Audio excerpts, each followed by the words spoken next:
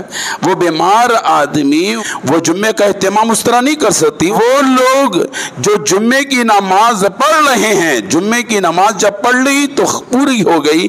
اب یہ نہیں کہ جمعے کی نماز کے بعد جو 4 رکعتیں پڑھتے ہیں وہ ظہر کی نماز نہیں.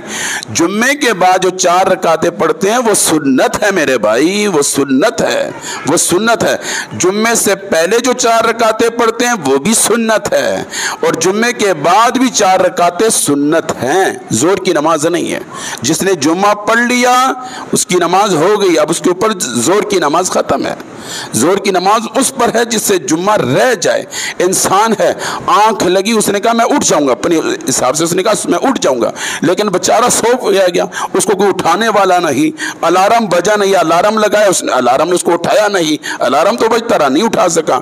اتنی تھکاوٹ تھی، سویا رہ گیا. جب اٹھا تو اس نے ٹائم دیکھا اچھا خاصا، اب تو کسی مسجد میں جماعت نہیں مل سکتی، اب وہ ظہر کی نماز پڑھ لیں، اس کے اوپر جمعہ ختم ہو گیا. اسی طرح کسی نے پوچھا ناخن کاٹنے سے وضو ٹوٹ جاتا ہے؟ نہ بابا، ناخن کاٹنے سے وضو نہیں ٹوٹتا. ایک انسان نے حالت وضو میں نہانے کے بعد یا وضو کرنے کے بعد ناخن کاٹے، ناخن کاٹنے کی وجہ سے وضو نہیں ٹوٹتا، اسی وضو میں آپ نماز پڑھ سکتے ہیں. ہاں، حتیٰ کہ ناخن کاٹتے ہوئے آپ نے بہت پیچھے سے کاٹا اور خون نکل گیا اور بہہ گیا، وہ ایک الگ بات ہے. وہ تو خون کے نکلنے کی وجہ، ناخن کے کاٹنے کی وجہ سے وضو نہیں ٹوٹتا، خون کے نکلنے کی وجہ سے وضو ٹوٹتا ہے. ہاں، ایک انسان نے حالت وضو میں وضو کر لیا، بعد میں وہ ناخن کاٹ رہا تھا، ناخن کاٹنے کی وجہ سے آیا وضو ٹوٹ جاتا، وضو نہیں ٹوٹتا، وضو برقرار رہتا. ہاں، اسی طرح کسی نے پوچھا رات کے وقت جھاڑو لگانا ٹھیک ہے؟ ہم نے سنا ہے رات کو جھاڑو لگانے کی وجہ سے غربت پیدا ہوتی ہے.